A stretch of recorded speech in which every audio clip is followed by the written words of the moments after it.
እስልምና በኢትዮጵያ ከቅድመ ክርስቶስ እስከ ዛሬ የሚለውን መጽሐፌን ለማስመረቅ ነው። ይህ መጽሐፍ ተራ የቃላት ክምር አይደለም። ይህ መጽሐፍ የኢትዮጵያን ግራንድ ናሬሽን የማረም የመቀየስ እና አማራጭ አካታች ትርክት የማበርከት ፕሮጀክቶቼ አካል ነው። ከዚህ ቀደም ኪነት ያገነነው አፄ በሚለው መጽሐፌ የኪነትን ውዳሴ ገፍፌያለሁ።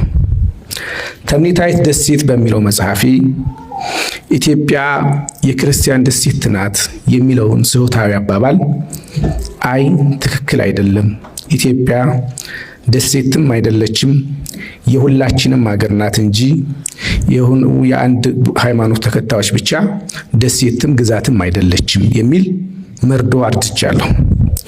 አሁን ደግሞ በዚህ መጽሐፌ ታሪኩን ወደ መነሻው መልሼዋለሁ።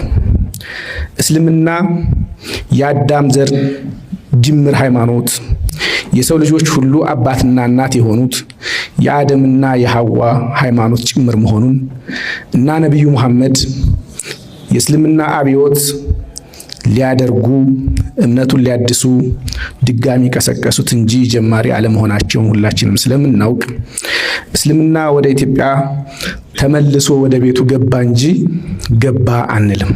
ይህን ትርክትም አፍርሰናል። እስልምና ወደ ሀገሩ ወደ ርስቱ ተመልሶ መጣ ነው የምንለው። ከእንግዲህ ይህንን ሀቅ መናገር የባለፉትን መጽሐፍቶቼንም መናገር በእኔ ላይ በርካታ የሚዲያ ዘመቻ፣ ስም የማጥፋት ዘመቻ፣ ዜግነቴን የመካድ ዜግነቴን የመክፈፍ የማይሰጠን ዘመቻ ተደርጎብኛል። በእኔ ላይ ላደረጉት እንደ አንድም ነገር ያላደረጉት አንድም ነገር የለም። ስሜ ጠልሽቷል፣ ማንነቴ ረክሷል፣ በሄድኩበት ሁሉ ይረሸን የሚል ታርጋ ተለጥፎብኛል። ነገር ግን አንድ ነገር የረሱ ይመስለኛል። አብዱል ጀሊል ሻህ ካሳ ሩሁን ቀድሞውኑ ከጀሰዱ አውጥቶ የሚንቀሳቀስ ለአሳሲኔሽን የማይፈራና ለስምና ለትርፍ እድሜ የማይቆጥበው መሆኑን በፈጣሪው ላይ ካለው ጽኑ እምነትና ተስፋ ውጭ የሚያስቆመው ምንም ኃይል የለም። እኔን ለማሰርም ለመግደልም ለማሸማቀቅም ጊዜው ረፍዷል። ምክንያቱም ሐሳቦቼ ትውልድ ፈጥረዋል፣ እየፈጠሩም ነው።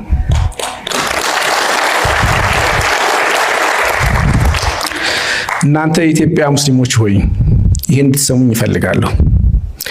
በፖለቲካ ፍልስፍና